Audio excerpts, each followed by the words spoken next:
मैं डॉक्टर भामा अग्रवाल आपके अपने यूट्यूब चैनल पर आपका स्वागत करती हूँ, अभिनंदन करती हूँ। आइए प्यारे बच्चों, आज हम ध्रुव स्वामिनी नामक नाटक का अध्ययन शुरू करते हैं। इस नाटक के अध्ययन से पूर्व इसे सरल और सहज बनाने के लिए हमें इसकी भूमिका को समझना होगा, जो इस प्रकार है। ध्रुव स्वामिनी नाटक छायावादी साहित्यकार जयशंकर प्रसाद द्वारा रचित है, जो 1933 में प्रकाशित हुआ। यह भारतीय इतिहास के स्वर्ण युग गुप्त काल की पृष्ठभूमि को लेकर रचा गया। इसमें पुरुष सत्तात्मक समाज के शोषण के विरुद्ध नारी के विद्रोह द्वारा उसके अस्तित्व, अस्मिता, अधिकार, अनुचित विवाह से मोक्ष तथा पुनर्लगन की समस्या का समाधान प्रस्तुत किया गया है। यहाँ समुद्रगुप्त की मृत्यु से लेकर चंद्रगुप्त के राजा बनने तक के समय के घटनाक्रम को 3 भागों में विभाजित किया गया है। पात्र सूची: ध्रुव स्वामिनी, मंदाकिनी, कोमा, चंद्रगुप्त, रामगुप्त, शिखर स्वामी, पुरोहित, शकराज, खिंगिल, मिहिरदेव, सामंत कुमार, शक सामंत, प्रतिहारी, प्रहरी, दासी, कुबड़ा, बोना, हिजड़ा, नर्तकियां। प्रथम अंक इस प्रकार है। स्मरणीय बिंदु: नंबर 1, प्रथम अंक का आरंभ पर्वतीय प्रदेश में रामगुप्त के युद्ध शिविर में ध्रुव स्वामिनी के प्रवेश से होता है। नंबर 2, यह विजय अभियान केवल बहाना है। वास्तव में ध्रुव स्वामिनी के हृदय में चंद्रगुप्त के प्रति भावों का पता लगाना है।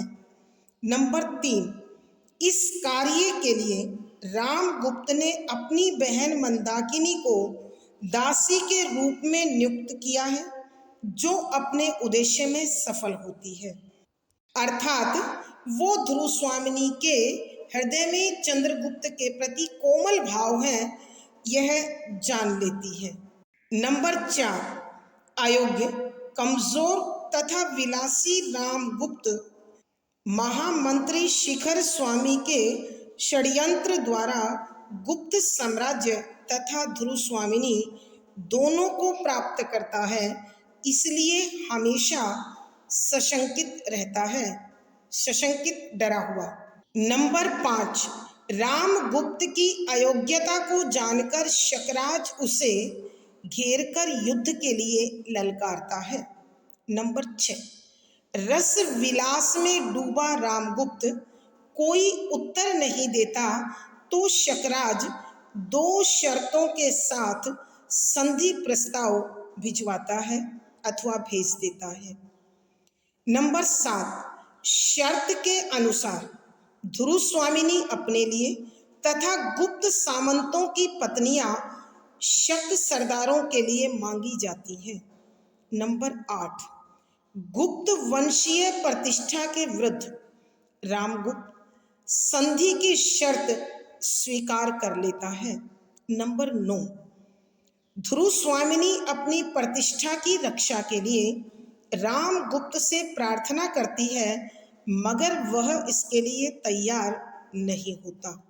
नंबर 10, शिखर स्वामी कहता है कि राज्य और राजा की रक्षा हर वस्तु देकर होनी चाहिए। नंबर 11, असहाय ध्रुव स्वामिनी सम्मान की रक्षा के लिए आत्महत्या को तत्पर होती है। उसी समय चंद्रगुप्त आकर उसे बचा लेता है। नंबर 12, चंद्रगुप्त स्वयं ध्रुव स्वामिनी के रूप में सामंत कुमारों को साथ लेकर शकराज से इस अपमानजनक शर्त का बदला लेना चाहता है, मगर ध्रुव स्वामिनी उसे ऐसा करने से रोकती है। नंबर 13, अंत में चंद्रगुप्त ध्रुव स्वामिनी व सामंत कुमारों को लेकर शकराज के पास जाता है। नंबर 14, चंद्रगुप्त की बहन मंदाकिनी के ओजस्वी गीत के साथ सब प्रस्थान करते हैं और पर्दा गिरता है। आइए प्यारे बच्चों, अब हम इस नाटक के पदों की व्याख्या कर उसे समझने की कोशिश करते हैं। पद संख्या 32। यह कसक अरे आंसू सहजा, बनकर विनम्र अभिमान मुझे मेरा अस्तित्व बता रहा जा, बन प्रेम छलक कोने कोने अपनी नीरव गाथा कह जा, करुणा बन दुखिया वसुधा पर शीतलता फैलाता बह जा। मंदाकिनी का प्रस्थान, ध्रुव स्वामिनी का उदास भाव से धीरे धीरे प्रवेश, पीछे एक परिचारिका पान का डिब्बा और दूसरी चामर लिए आती है। ध्रुव स्वामिनी एक मंच पर बैठकर अधरों पर उंगली रखकर कुछ सोचने लगती है और चामर धारिणी चामर ढुलाती है। प्रसंग, प्रस्तुत पंक्तियां छायावादी साहित्यकार श्री जयशंकर प्रसाद जी द्वारा रचित ध्रुव स्वामिनी नामक नाटक के प्रथम अंक से ली गई है। संदर्भ, यहाँ उस घटना का उल्लेख है जब मंदाकिनी रामगुप्त और शिखर स्वामी की उस मंत्रणा को सुनती है जिसमें वो गुप्त साम्राज्य के सम्मान को नजरअंदाज करते हुए अपनी निजी स्वार्थों को पूर्ण करने के लिए ध्रुव स्वामिनी व सामंत पत्नियों को शक साम्राज्य को भेंट देने की बात करते हैं। इसे सुनकर अत्यंत आहत होती है, दुखी होती है।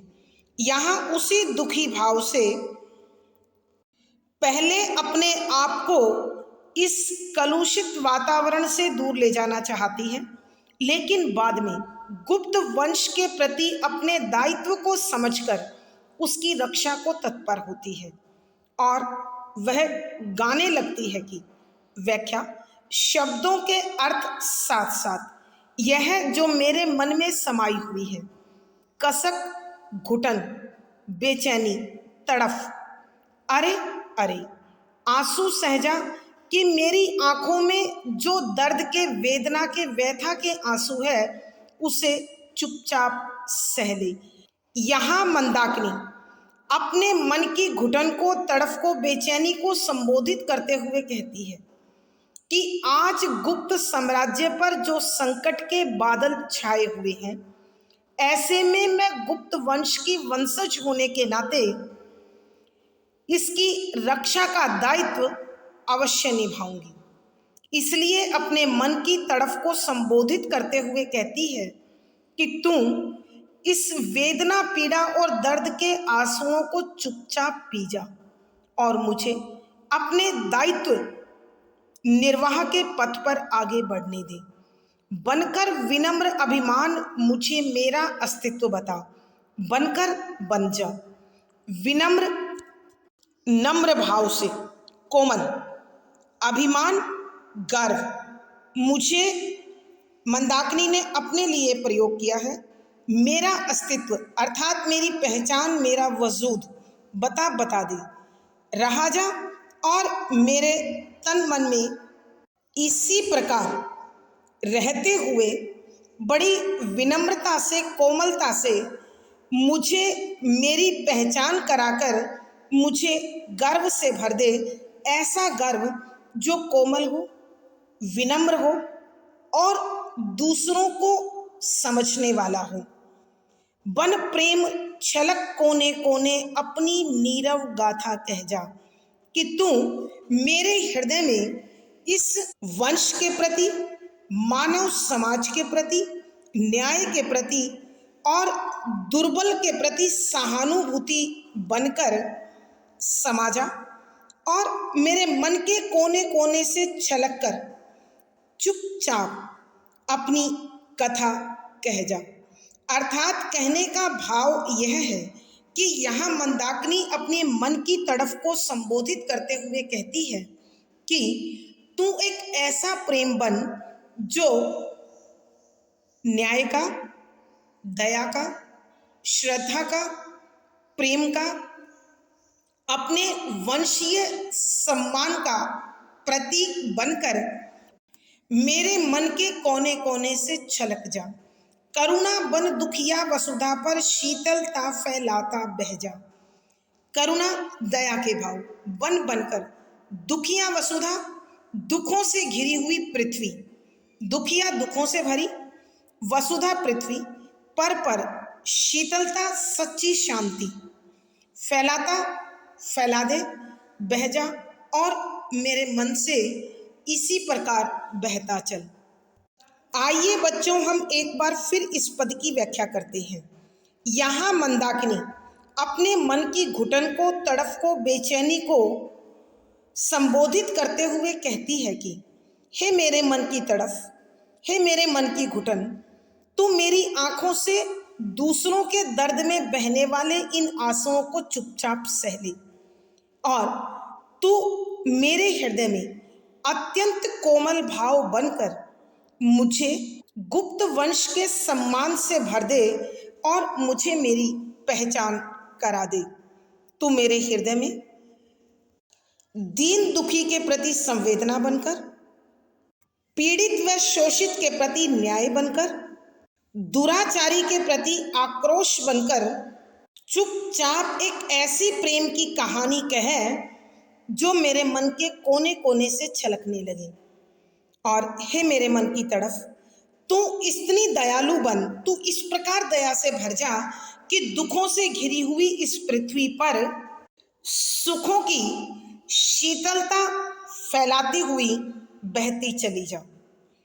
अर्थात कहने का भाव यह है कि मंदाकिनी अपने कार्यों से, अपने भावों से, अपने आचरण से इस पृथ्वी पर फैले हुए दुख को, गुप्त साम्राज्य पर छाए हुए संकट के बादलों को, ध्रुव स्वामिनी के जीवन में आई हुई इस पीड़ा को तथा चंद्रगुप्त के प्रति कोमल भाव आदि को जगाकर वह अपने गुप्त वंशीय होने के दायित्व का निर्वाह करना चाहती है। और ऐसा विचार करने के बाद मंदाकिनी का प्रस्थान, वहां से मंदाकिनी चली जाती है। प्रस्थान माने चले जाना। ध्रुव स्वामिनी का उदास भाव से धीरे धीरे प्रवेश, और ध्रुव स्वामिनी बड़ी उदासी के साथ, निराशा के साथ धीरे धीरे वहां पर आती है। उसके पीछे एक सेविका ने पान का डिब्बा उठा रखा है और दूसरी ने चामर उठा रखा है। चामर होता है एक बड़ा सा पंखा जो प्राय राजा रानी, परमात्मा की प्रतिमाओं आदि को ढुलाया जाता है। और इस प्रकार वहां आकर ध्रुव स्वामिनी एक चौकी पर बैठ जाती है और अपने होठों पर इस प्रकार उंगली रखती है मानो कुछ सोच रही हो, और चामर उठाने वाली सेविका चामर ढुलाने लगती है। भावार्थ, यहाँ नाटककार के कहने का अभिप्राय यह है कि मंदाकिनी गुप्त वंश की वंशज होने के नाते उसकी रक्षा को तत्पर है। विशेष यहाँ मंदाकिनी में दीन दुखी, शोषित और पीड़ित के प्रति अथाह संवेदना है, शुद्ध साहित्यिक खड़ी बोली है, तत्सम प्रधान शब्दावली है, करुण रस प्रसाद गुण है, लक्षणा शब्द शक्ति है, संबोधन शैली का प्रयोग हुआ है और अनुभूति परक बिंब का सफल आयोजन है। पद संख्या 33, ध्रुव स्वामिनी दूसरी परिचारिका से। हाँ, क्या कहा? शिखर स्वामी कुछ कहना चाहते हैं, कह दो। कल सुनूंगी, आज नहीं। परिचारिका, जैसी आज्ञा। तो मैं कह आऊं कि अमात्य से कल महादेवी बातें करेंगी? ध्रुव स्वामिनी कुछ सोचकर, ठहरो तो, वह गुप्त साम्राज्य का अमात्य है, उससे आज ही भेंट करनी होगी। हाँ, यह बताओ तुम्हारे राजकुल में नियम क्या है? पहले अमात्य की मंत्रणा सुननी पड़ती है, तब राजा से भेंट होती है। प्रसंग पूर्ववत संदर्भ, यहाँ उस घटना का उल्लेख है जिसमें रामगुप्त ने शिखर स्वामी को यह दायित्व दे दिया कि ध्रुव स्वामिनी और सामंत पत्नियों को जिन्हें शक साम्राज्य में उपहार के रूप में भेंट किया जाना है, उन्हें इस कार्य के लिए वही तैयार करेंगे। इसीलिए शिखर स्वामी ध्रुव स्वामिनी को सूचना देने के लिए आ रहे हैं और ध्रुव स्वामिनी के पास मिलने का संदेश भेजते हुए कहते हैं कि व्याख्या, शब्दों के अर्थ आवश्यकता के अनुसार ध्रुव स्वामिनी दूसरी परिचारिका से कि ध्रुव स्वामिनी अपनी दूसरी सेविका से कहने लगी, हाँ क्या कहा, कि बोलो तुम क्या कह रही हो। शिखर स्वामी कुछ कहना चाहते हैं कि शिखर स्वामी मुझसे कोई बात करना चाहते हैं, उन्हें जाकर कह दो, मैं उनकी बात कल सुनूंगी, आज मैं उन्हें नहीं सुनना चाहती हूँ। परिचारिका, और यह सुनकर सेविका उत्तर देती है कि महारानी की जैसी आज्ञा हो, जैसा आदेश हो। और फिर पूछती है कि तो मैं कह आऊं कि अमात्य से कल महादेवी की बातें होंगी, कि महादेवी आप सोचकर पुनः बताएं, क्या मैं अमात्य को यह कह दूं कि महादेवी आज नहीं कल आपसे बातें करेंगी। तो ध्रुव स्वामिनी कहने लगती है, कुछ विचार करके कहती है कि ठहरो तो, रुको कुछ पल। वह गुप्त साम्राज्य का अमात्य है, कि वह गुप्त साम्राज्य से जुड़ा हुआ है, गुप्त साम्राज्य का महामंत्री है, उससे तो मुझे आज ही मिलना होगा। और हाँ, एक बात और मुझे बताती जाओ, क्या इस गुप्त वंश में ऐसा भी कोई नियम है कि पहले महामंत्री की बात सुनो तभी राजा से मिलना संभव हो सकता है। अर्थात कहने का भाव यह है कि राजा से महारानी सीधी भेंट नहीं कर सकती क्या, जो उसे बीच में महामंत्री की मध्यस्थता की आवश्यकता पड़ती है। आइए बच्चों एक बार पुनः इस पद की व्याख्या करते हैं। यहाँ ध्रुव स्वामिनी अपनी दूसरी सेविका से पूछती है कि हाँ कहो, क्या कहना चाहती हो। क्या शिखर स्वामी मुझसे कुछ बात कहना चाहते हैं, तुम उन्हें जाकर कह दो, मैं आज उन्हें सुनना नहीं चाहती हूँ, कल सुनूंगी। और सेविका सावधान होकर कहती है कि महादेवी की जैसी आज्ञा हो, मैं वही कह देती हूँ। एक बार पुनः पूछती है कि क्या मैं अमात्य से यह बात कह दूं कि महादेवी उनसे कल बातें करेगी। फिर ध्रुव स्वामिनी अपने आप में सोचते हुए कहती है कि रुको, वह गुप्त साम्राज्य का महामंत्री है, उससे तो मैं आज ही मिलूंगी। और हाँ, एक बात और मुझे बताती जाओ, क्या तुम्हारे इस गुप्त वंश में ऐसा नियम है कि राजा से मिलने से पहले महारानी को भी महामंत्री से भेंट करनी पड़ती है, उसकी बात सुननी पड़ती है, तभी महाराज से मिला जा सकता है।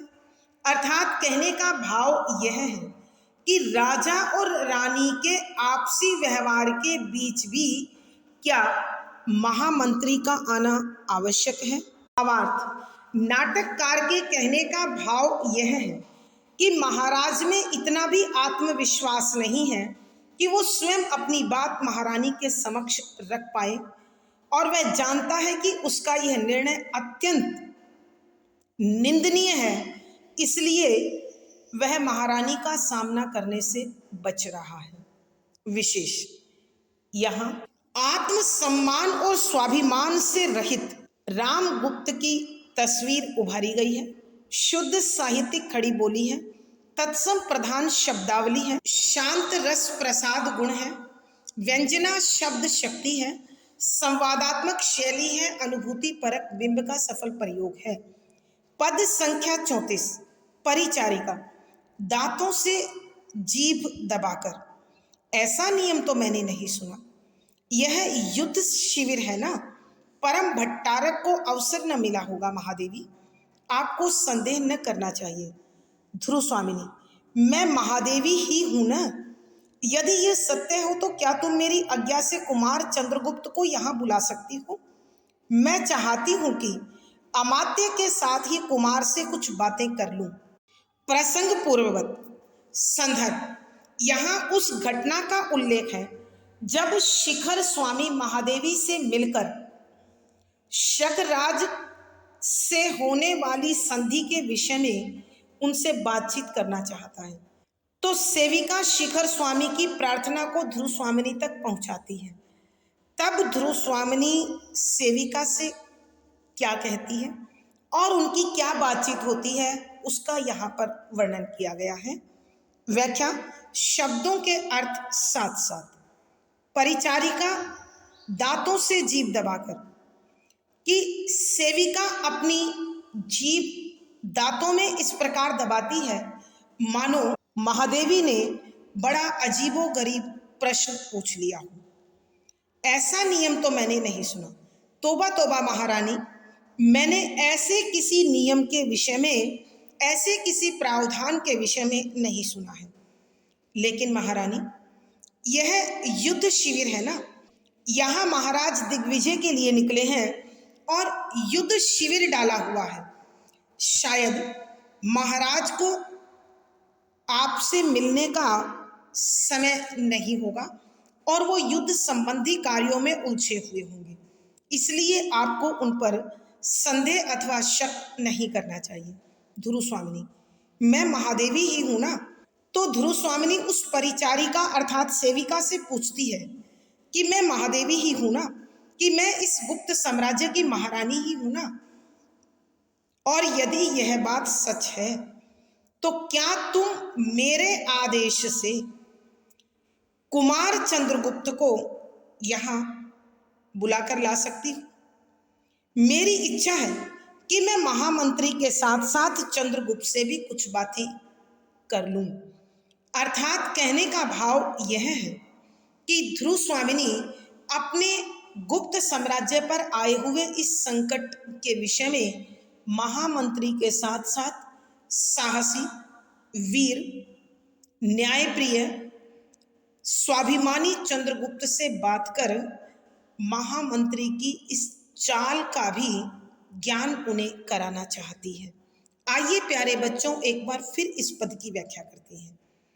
यहाँ जब ध्रुव स्वामिनी सेविका से पूछती है कि क्या महाराज से मिलने से पहले महामंत्री से मिलना जरूरी है, तब सेविका अपनी जीभ को दांतों में दबाकर इस प्रकार बोलती है मानो यह प्रश्न बड़ा ही अप्रत्याशित हो, जिसका पूछा जाना ही अनुचित हो। वह कहती है कि मैंने इस गुप्त वंश में ऐसे किसी नियम अथवा प्रावधान के विषय में नहीं सुना है। लेकिन महारानी, महाराज इस समय दिग्विजय के लिए निकले हैं और यह युद्ध शिविर है। संभवतः वह युद्ध संबंधी कार्यों में अति व्यस्त होंगे, इसलिए उन्हें आपसे मिलने का समय नहीं मिल पा रहा होगा। महादेवी, आपको उन पर शक नहीं करना चाहिए। तब ध्रुव स्वामिनी अपने अस्तित्व के विषय में सेविका से पूछते हुए कहती है कि तुम मुझे महारानी ही मानती हो ना, और मैं महारानी ही हूं ना, और यदि ये सच है तो तुम मेरे आदेश से कुमार चंद्रगुप्त को भी यहाँ बुला लाओ। मेरी इच्छा है कि मैं शिखर स्वामी के साथ साथ चंद्रगुप्त से भी इसी समय कुछ बातें कर सकूं। अर्थात महादेवी चंद्रगुप्त जैसे स्वाभिमानी, वंशीय सम्मान से भरे हुए साहसी वीर योद्धा के समक्ष शिखर स्वामी की दुर्भावना को उजागर करना चाहती है। भावार्थ, यहाँ नाटककार के कहने का भाव यह है कि रामगुप्त की पत्नी होने के बावजूद वह चंद्रगुप्त पर अत्यधिक विश्वास करती है और उनके उदात्त चरित्र से भली भांति परिचित है, और उन्हें यह विश्वास है कि गुप्त साम्राज्य पर जो संकट आया हुआ है उसे केवल वही टाल सकते हैं। विशेष, यहाँ ध्रुव स्वामिनी की मनस्थिति का साक्षात्कार कराया गया है। शुद्ध साहित्यिक खड़ी बोली है। तत्सम प्रधान शब्दावली ने विषय को सौंदर्य दिया है। शांत रस प्रसाद गुण है। व्यंजना शब्द शक्ति है। संवादात्मक शैली है। अनुभूति परक बिंब का सफल प्रयोग है। पद संख्या 35। परिचारिका, क्षमा कीजिए, इसके लिए तो पहले अमात्य से पूछना होगा। ध्रुव स्वामिनी क्रोध से उसकी ओर देखने लगती है। वह पान का डिब्बा रखकर चली जाती है।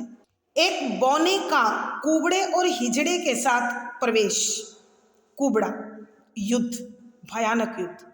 बोना, हो रहा है कहीं, होगा मित्र।